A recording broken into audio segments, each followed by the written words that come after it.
Welcome back. In our last session, we examined the parable of the faithful versus the unfaithful servant. Then we looked at Jesus' sayings on division. This led to a discussion of the topic of repentance. We continued with an examination of the parable of the barren fig tree. The session concluded with a treatment of Jesus' sayings on the narrow door and a discussion of etiquette at banquets. In the current session, we continue with the journey narrative, discussing the meaning of discipleship. This includes a number of parables of Jesus on counting the cost.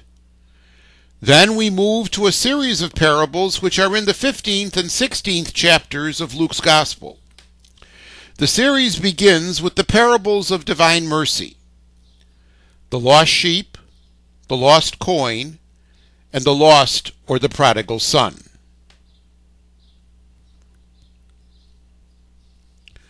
Luke notes that as Jesus travels on the journey to Jerusalem, his ministry is meeting with great success. Great multitudes are following him. So he turns and addresses them concerning what it means to be a true follower.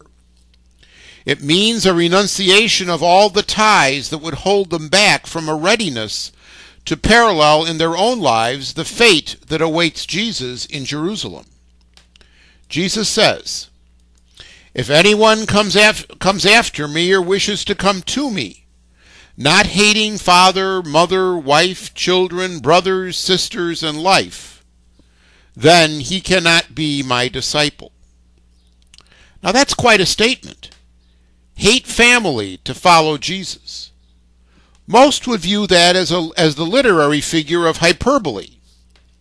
The love that a follower of Jesus has for Jesus must be so great that it outstrips any other love that a person may have, to the point that the love one has for one's family may seem to be the opposite: hatred.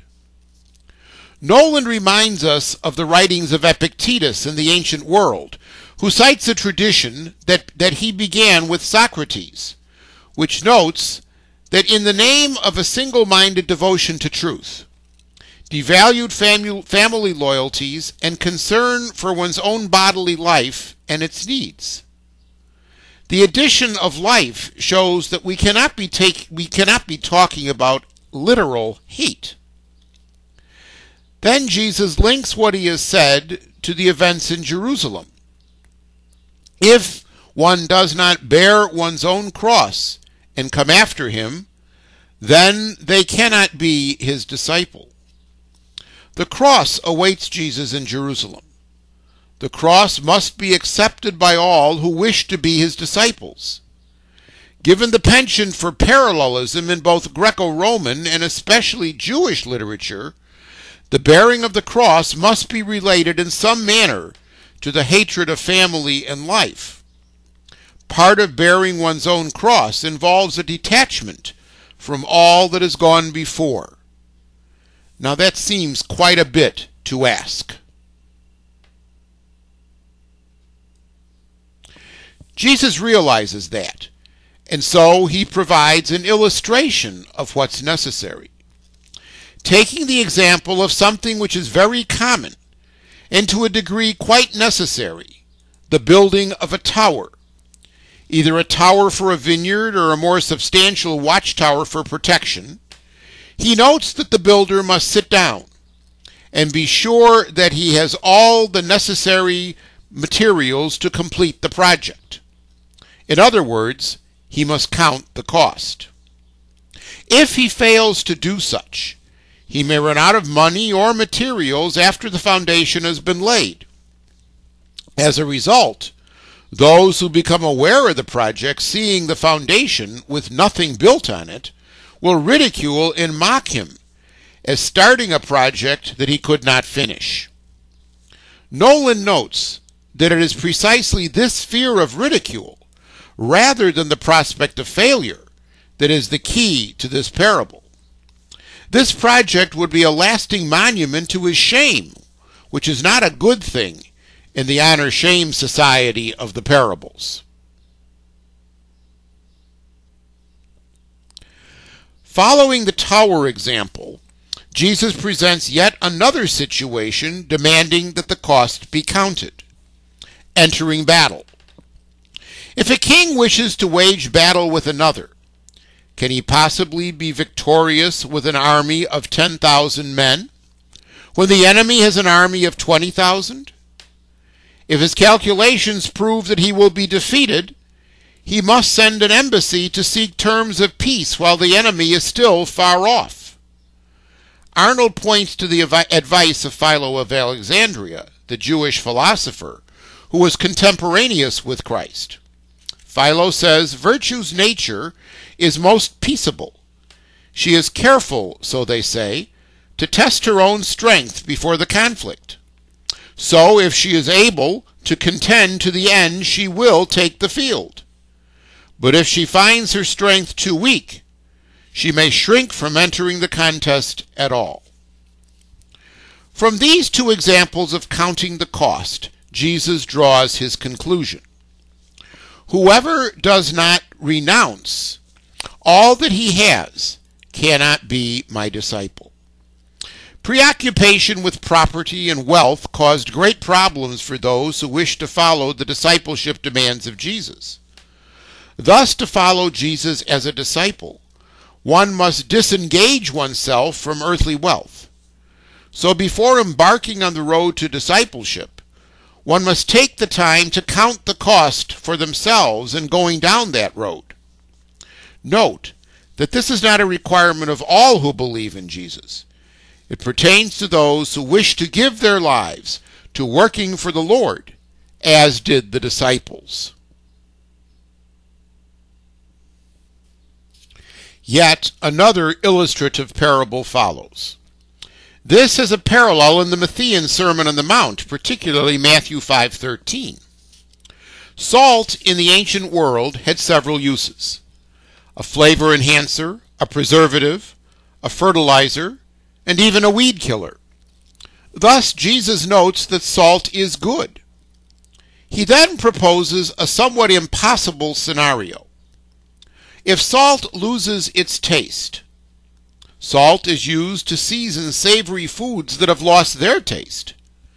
However, if salt itself should lose its taste, there would be a big problem. What the interpreters point to is salt, which is mixed with impurities where the sodium chloride salt separates itself into a bottom layer, leaving the impurities as salt without taste, without saltiness. Such salt has no use whatsoever. It is fit for nothing but the land or the dunghill, seasoning or fertilizing. All that can be done with it is to throw it away. Jesus concludes with the admonition, "He who has ears to hear, let him hear." But the question is, hear what? Well, we must see these salty sayings in light of what went before. It is necessary to count the cost before embarking on the road to discipleship. To not do so and be entangled in the world of goods and money while trying to do the Lord's work would eat away at the role of being a disciple. In fact, such a one, in the understanding of Noland, would be no more of a disciple than the insipid leftover impurities of salt are salt.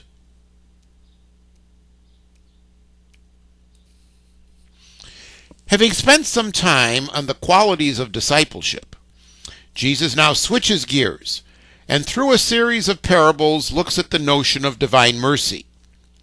In particular, there are three parables that follow, which are known also as the parables of the lost and found.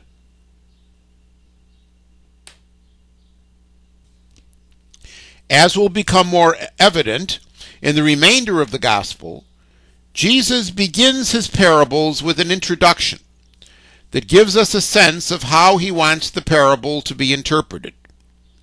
He notes that tax collectors and sinners were gathering around Jesus in order to hear what he had to say.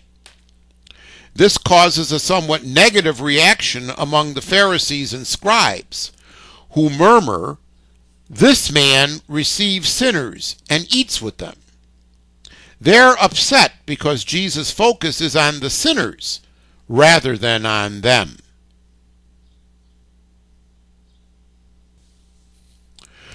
In response to that observation of the leaders of the Jews, Jesus tells three parables about the lost and the found.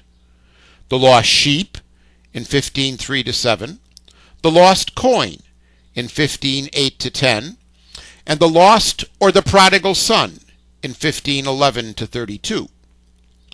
The structure of the first two parables is somewhat similar. The third expands that structure into a full-blown scenario. So Jesus begins. What man among you, having 100 sheep, and having lost one from them, does not leave the 99 in the desert or the wilderness, and go after the lost one until he finds it? This first parable highlights a shepherd with 100 sheep. Socially, the shepherd was toward the bottom of the social ladder. Yet a flock of 100 sheep was average for a shepherd of modest means. At first glance, the action of the shepherd seems to be quite irresponsible, as he could be left with 75 sheep when he returns from his search. What's to say that others won't wander? The 99 may not just stay put while the shepherd goes off searching. Several interpreters comment that shepherds do not usually act alone. They have companions. So when the shepherd goes off to search for the lost sheep, there are his companions there watching his other 99. The point of the parable is the disproportion between the amount of the shepherd's time spent on the one lost sheep versus the 99 who have remained with the fold. Jesus continues, when he has found it, he lays it on his shoulders, rejoicing. A frightened lost sheep will not usually return to the flock by walking. It must be carried by the shepherd, usually around the shepherd's shoulders.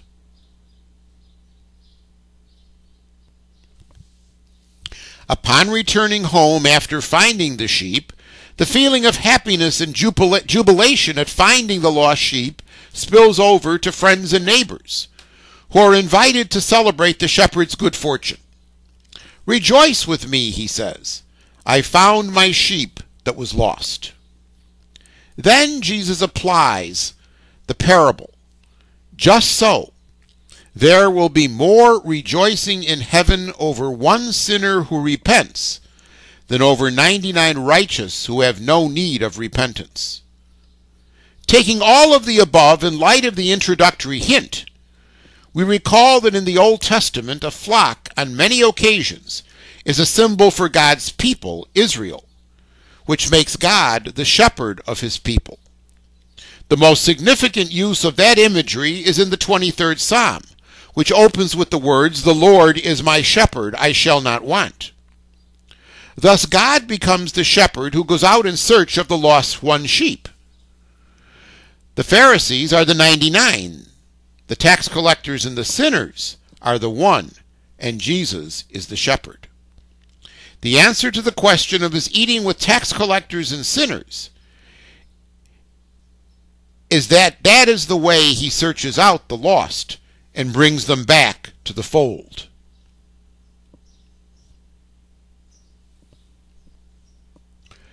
Another parable follows from the realm of women's work.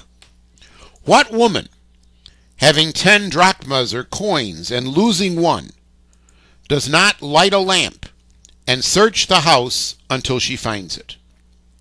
The drachma is equivalent to the Roman denarius, which is approximately a day's wage. The presumption is that this woman is not wealthy, and so the loss of this drachma could be for her a major loss. As a result, she frantically searches the house, looking for her lost coin, and eventually finds it. Just as in the case of the lost sheep, the joy of the woman spills out to her friends and neighbors. Rejoice with me, she says. I have found the coin that I lost. And of course, the practice of hospitality that is so important in that culture demands that the woman provide some sort of refreshment for her friends who come to celebrate with her. Using a shorter form of the conclusion, Jesus says, "Just so, there is joy before the angels of God over one sinner who repents." So just as the woman is glad, thankful, and rejoicing because her lost coin has been found, so also is God glad, thankful, and rejoicing over the sinner who repents and returns to the fold. The application to the Pharisees' observation is clear.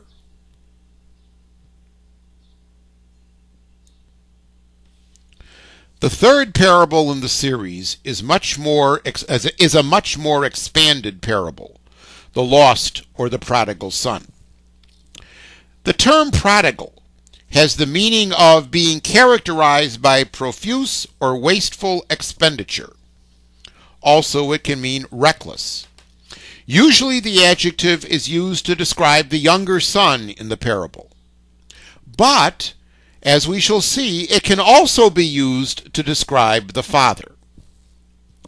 The parable is generally divided into three sections. The younger son decides to take his inheritance and leaves home, the first section. The younger son returns home, the second section. And the elder son comes in from the fields, the third section. The one character in the parable who appears in all of these scenes is the father, which makes him a key character in the whole parable.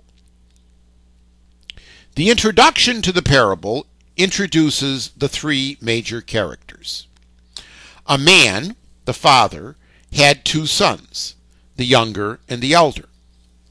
Then the parable continues with the action of the younger son, who says to his father, "Give me my part of the inheritance." That is, the part that falls to me. In essence, this request is an implicit wish that the father be dead, as an estate is not usually divided up between heirs until the owner has passed away. The father, more than likely a bit hurt by the request of his son, nevertheless divides his living between his sons. According to rabbinic law, the eldest son was entitled to a double portion of the inheritance. Hence, in this case, division would be 2/3 to the elder son, 1/3 to the younger son. Further, according to rabbinic law, when property is divided prior to the death of the father, the children receive only the right of possession, not the right of disposition. That remained with the father until he dies. This scenario would be shocking to anyone who heard this parable.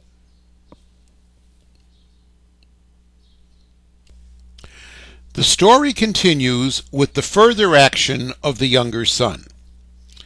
After a short time, he gathers all that he had and travels to a far country. The verb that's used for gather, sunago, also carries the sense of sell off or turn into cash. Thus, he liquidates all his assets and takes the money and departs. Once he arrives at his distant destination, he immediately begins to squander his money. Literally, he throws it to the wind. That's the sense of the verb diascorpidzo, which is used here for squander. The object of this wanton throwing away of money is described as loose living, asotos, the adverb, a word composed of the verb for save, sozo, with what is called an alpha privative, a. So he spent his money with no thought of saving anything. The picture painted is a young man who has money, but does not know what to do with it, and so he throws it to the wind. The picture painted here feeds into the shock of the listener and leads further to the anger of the listener against the younger son. Jesus continues, "When everything was spent, a great famine arises in the country, and he began to be in need. He had not kept anything for such an occurrence. I'm sure that those hearing the parable were saying, "Good for him. He deserves everything he gets now."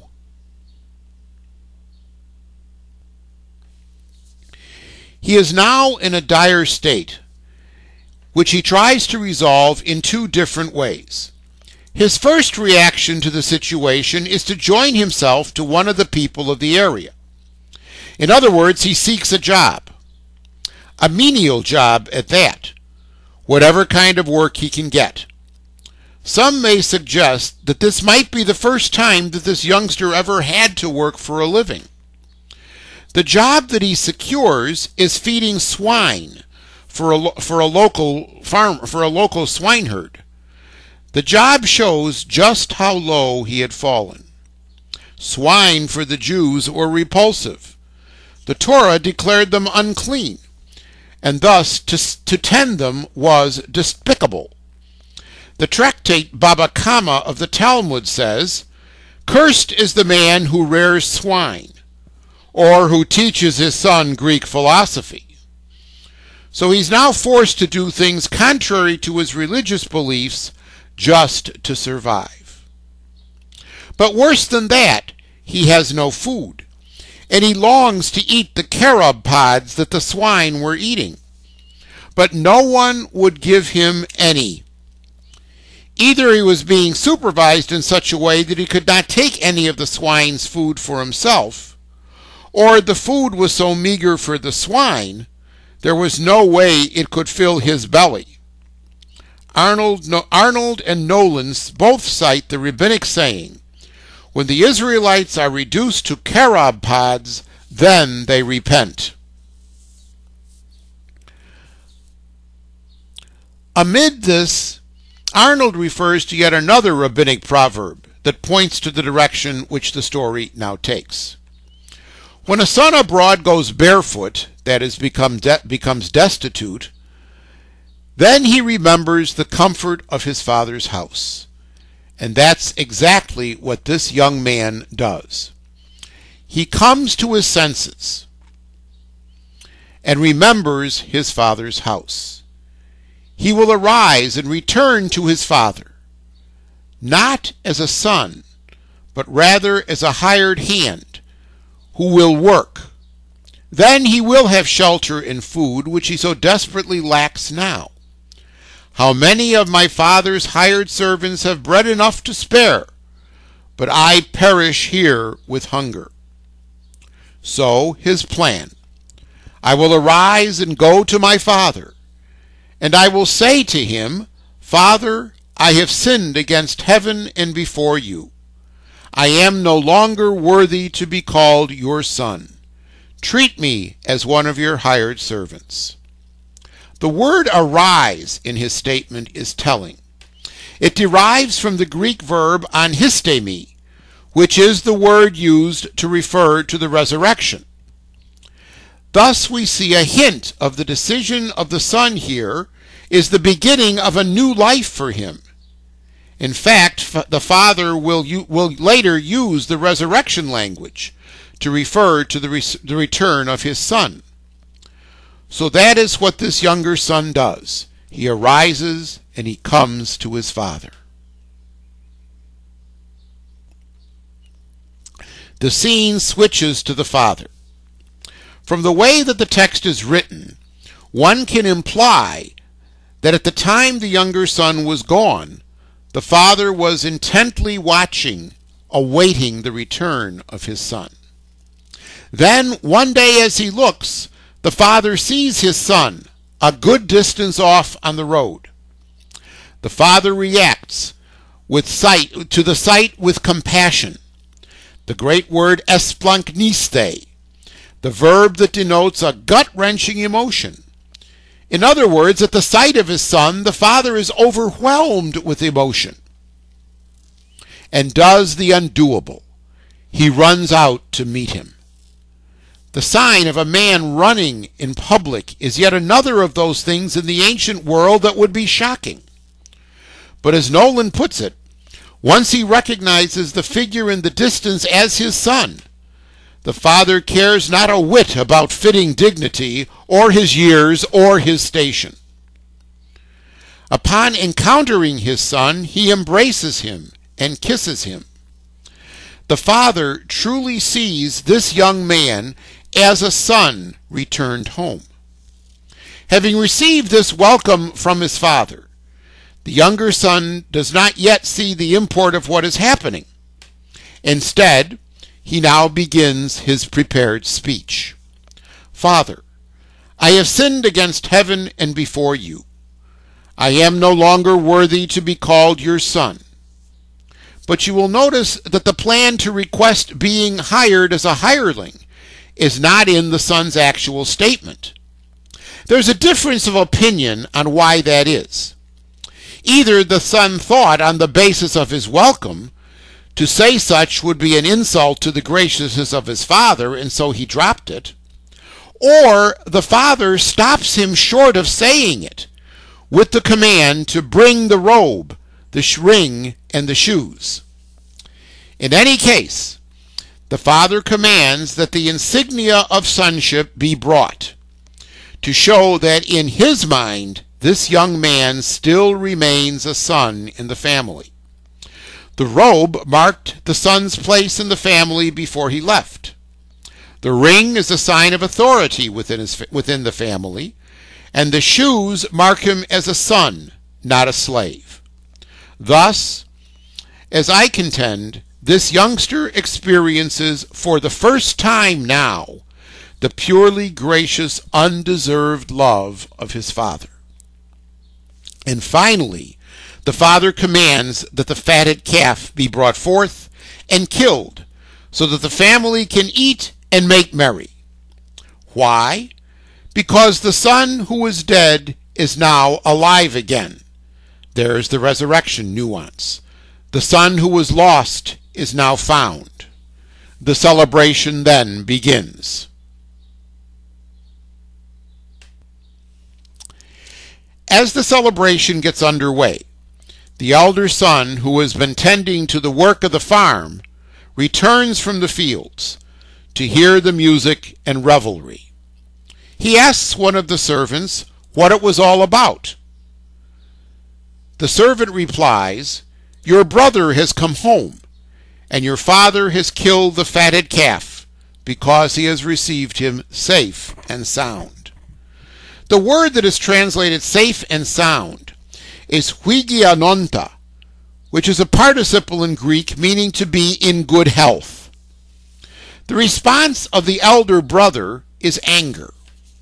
That anger is manifest by the elder brother's refusal to enter and participate in this joyous celebration. This forces his father to leave the guests and come outside to speak with his son. In the eye of many commentators, these actions of the elder son are considered to be disrespectful to his father in the culture of the day. In the case of a dispute or difference between the father of a family and a younger son, the elder son takes on the role of reconciler. This elder son shuns that role. His refusal to enter and join the celebration could thus be seen as a public insult of his father. Added to this is the public confrontation that takes place between the elder son and his father, in which he fails to address his father with any title, further demonstrating his disrespectful attitude. The elder son's response to the father's entreaty is to tell it like he sees it. "These many years I served you," he begins. What's interesting is the word for served. It's douleuo, which is better translated as "I have acted as your slave," or even "I've slaved for you." The elder son clearly sees himself more as a slave than as a son in that household. "I have never disobeyed one of your commands," he continues. The resentment that's been building in this son since his younger brother departed is now pouring out. What has he received for his unfailing loyalty? Nothing. Not even a small kid goat to celebrate with his friends. He wants his father, somehow or other, to recognize the good that he's done in keeping the household running smoothly. He sees his father giving his profligate runaway brother all the attention. His choice of words is telling. But when this son of yours came, who devoured your living with harlots, you killed for him the fatted calf. This son of yours, he's divorcing himself from all relationship with his brother, and to a certain degree with his father. He then interprets the dissolute living mentioned above as living with harlots.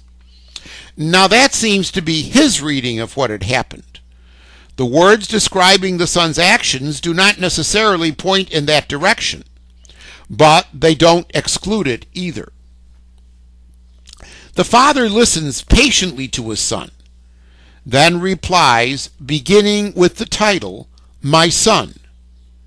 Then he reaffirms the legalities of the inheritance. You are always with me. All that is mine is yours. What is legally coming to this son is untouched, and the love of the father for this son is no different. The younger son has made his decisions and must now accept the consequences. But he still is a member of the family, and he's back in the family in good health, safe and sound, and that is reason for the rejoicing. It is necessary, the father says, to make merry and be glad, for this brother of yours was dead and is now alive, was lost and is found.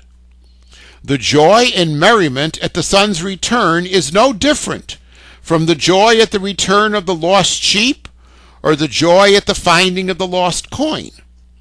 The lost has been found, so it's necessary to rejoice. The only unanswered question is whether the elder son ever went in to join in the celebration. So Jesus eating and drinking with tax collectors and sinners is his outreach to bring back the lost. That in no way should threaten the faithful sons of God, the Pharisees and the scribes. But as these parables point out, such an outreach is necessary. Next session, we'll continue our investigation of these particularly Lucan parables with the unjust steward, also known as the parable of the wily steward, and the parable of Lazarus and the rich man. Both of these give us further insight into Luke's understanding of riches and money.